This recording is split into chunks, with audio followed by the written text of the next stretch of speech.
ABN Radhakrishna అనే వ్యక్తి weekend comments అంటూ కొత్త పలుకులంటూ ఎంత జుగుత్సాకరమైన వ్యాఖ్యలు ప్రచురించారు. అలాగే వాళ్ళ టీవీ డిబేట్స్లో కూడా ఎంత దారుణమైన మాటలు మా వైఎస్ఆర్ కాంగ్రెస్ పార్టీ నాయకులని, జగనన్నని, అలాగే వైఎస్ఆర్ కాంగ్రెస్ పార్టీ నాయకుల కుటుంబ సభ్యుల్ని, ముఖ్యంగా మహిళల్ని కించపరుస్తూ మాట్లాడారు, రాశారు. మనందరం చూసాం. దీన్ని మేము తీవ్రంగా ఖండిస్తూ ఉన్నాం. 3 రోజులు అయింది. మేము శాంతియుతంగా నిరసనలు తెలియజేస్తూ ఉన్నాం. అవి తప్పుడు వ్యాఖ్యలు. ఏబిఎన్ రాధాకృష్ణ అనే వ్యక్తి ఆ వ్యాఖ్యల్ని వెనక్కి తీసుకోవాలి. ఈ రాష్ట్రంలో ఉన్న మహిళలకి క్షమాపణ చెప్పాలి. అలాంటి తప్పుడు మాటలు రాసినందుకు అతన్ని అరెస్ట్ చేయాలి అని మేము డిమాండ్ చేస్తూ శాంతియుతంగా నిరసనలు తెలియజేస్తూ ఉంటే చంద్రబాబు నాయుడు గారు, పవన్ కళ్యాణ్ గారు, అలాగే లోకేష్ గారు, మహిళా హోంమంత్రి అయిన అనిత గారు ఇష్టం వచ్చినట్టుగా మాట్లాడుతూ ఉన్నారు. ఎంత దారుణం అంటే వీళ్ళందరూ ఏబిఎన్ రాధాకృష్ణ ఇంత దారుణంగా మహిళల కోసం మాట్లాడితే ఖండించాల్సింది పోయి తిరిగి అతన్ని సమర్థిస్తూ ట్వీట్లు చేస్తూ ఉన్నారు. ఆచరణ సాధ్యం కాని అమరావతి పేరుతో ఏ విధంగా చంద్రబాబు నాయుడు గారు దోపిడీ చేద్దాం అనుకుంటున్నారు.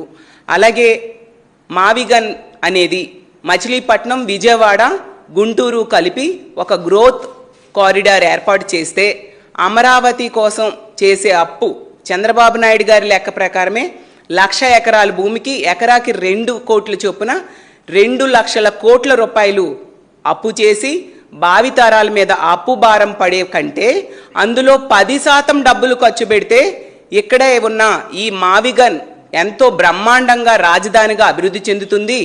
ఎయిర్ కనెక్టివిటీ ఉంది, అలాగే సీ కనెక్టివిటీ ఉంది, పోర్ట్ ఉంది, అలాగే తీసుకుంటే రోడ్ కనెక్టివిటీ, విశాలమైన హైవే రోడ్స్ ఉన్నాయి అని చెప్పి ఒక మంచి ప్రతిపాదన చేశారు.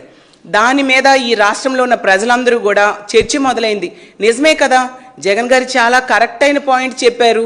చంద్రబాబు నాయుడు గారు ఇంత అవినీతి చేస్తున్నారా అమరావతి పేరుతో, ఇంత దోపిడీకి ప్లాన్ చేస్తున్నారని ప్రజలందరూ ఈరోజు చర్చించుకుంటూ ఉన్నారు.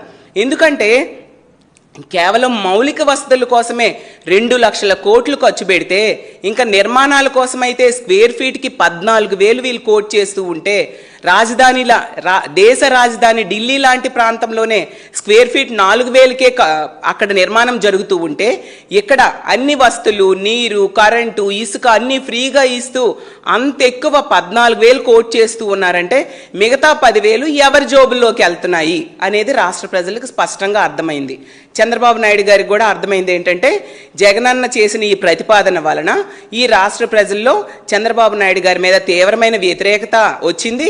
అలాగే అతను అమరావతి పేరుతో చేస్తున్న దోపిడీని కూడా రాష్ట్ర ప్రజలు అర్థం చేసుకున్నారు అని భయం మొదలయ్యి తన అనుకూల మీడియా ద్వారా ఈరోజు మా వైఎస్ఆర్ కాంగ్రెస్ పార్టీ నాయకుల్ని, వాళ్ళ కుటుంబ సభ్యుల్ని వ్యక్తిత్వ హననం చేస్తూ ఉండే పరిస్థితి మనకు అర్థమవుతుంది. వీళ్ళు సమర్థించడం ద్వారా అర్థమైంది ఏంటంటే ఏబిఎన్ రాధాకృష్ణ చేసిన వ్యాఖ్యలు ఏదో యాదృచ్ఛికంగా చేసిన వ్యాఖ్యలు కాదు, అవి ఒక ప్లాన్ ప్రకారం, చంద్రబాబు నాయుడు గారి ప్లాన్ ప్రకారమే చేశారనే విషయం స్పష్టంగా అర్థమవుతుంది. జగనన్న ఏ రోజైతే మావిగన్ అనే ఒక గ్రోత్ కారిడార్ గురించి చెప్పారో వెంటనే వాళ్ళ అనుకూల మీడియా ద్వారా ఇష్టం వచ్చినట్టుగా మాట్లాడించడమే కాకుండా హోంమంత్రి అయిన అనిత గారు అవ్వచ్చు, పట్టాభి అవ్వచ్చు, ఇష్టమైన తిట్లు తీడుతూ చాలా దారుణంగా అనుచిత వ్యాఖ్యలు చేయడం మనందరము చూసాం. ఇలాంటి మాటల్ని చూసి భరించలేక ఆత్మాభిమానం దెబ్బతిని మా పార్టీ నాయకులు ఎవరైనా రెస్పాండ్ అయితే వాళ్ళని టార్గెట్ చేస్తూ వాళ్ళ మీద ఒక ముద్ర వేసేసి వాళ్ళు మావిగన్ అనే పదం మాట్లాడకుండా, అలాగే దాని గురించి ఆలోచించకుండా, వ్యాఖ్యానించకుండా ఉండేట్టుగా చేయడం కోసం పథకం ప్రకారం కుట్ర పన్నుతూ ఉండే పరిస్థితి. ఇంత దారుణంగా, ఇంత జుగుత్సాకరమైన వ్యాఖ్యలు మహిళల కోసం మాట్లాడడాన్ని మీరు ఎలా సమర్థిస్తూ ఉన్నారు? దాన్ని అది తప్పు అని చెప్పి మా పార్టీ నాయకులు హైదరాబాద్లో శాంతియుతంగా నిరసన తెలియజేస్తే మా ఎంపీలు అవ్వచ్చు, ఎమ్మెల్యేలు అవ్వచ్చు, మాజీ మంత్రులు, అలాగే ఎమ్మెల్సీలు అందరూ వెళ్ళి శాంతియుతంగా నిరసన తెలియజేస్తే దాన్ని ఈరోజు దాడిగా చిత్రీకరిస్తున్నారు చంద్రబాబు నాయుడు గారు.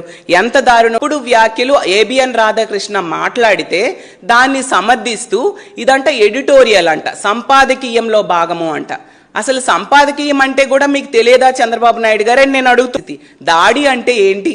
ఆ రోజు సాక్షిలో మా పార్టీకి కానీ సాక్షికి కానీ సంబంధం లేని వ్యక్తి ఏదో ఒక మాట అంటే సాక్షి ఆఫీసుల్ని దాడి చేయడం, తగలబెట్టడానికి ప్రయత్నించారు, మనందరము చూసాం. అలాగే డెక్కన్ క్రానికల్ ఆఫీసులను కూడా తగలబెట్టిన పరిస్థితి మనం చూసాం. దానిని దాడి అంటారు. శాంతియుతంగా నిరసన తెలియజేసిన దాన్ని దాడి అని ఎలా మాట్లాడుతున్నారు అంటే, మీ ఎల్లో మీడియా చేసిన అనుచిత వ్యాఖ్యల్ని సమర్థించుకుంటూ ఈ విధంగా కప్పిపుచ్చుకోవడానికి మీరు ప్రయత్నిస్తుంటే, మీ ఇంట్లో కూడా కుటుంబ సభ్యులు ఉన్నారు కదా, తల్లి చెల్లి గురించి మాట్లాడితే మీరు మాట్లాడి ప్రజల్ని పక్కదోవ పట్టించడానికి ప్రయత్నిస్తూ ఉన్నారు. మరి మీ హెరిటేజ్ షేర్స్లో మీ అక్క చెల్లెమ్మలకి ఎన్ని షేర్స్ ఇచ్చారు చంద్రబాబు నాయుడు గారు? ఇది మేము చాలాసార్లు అడిగాం, మీరు సమాధానం ఎందుకు చెప్పట్లేదు?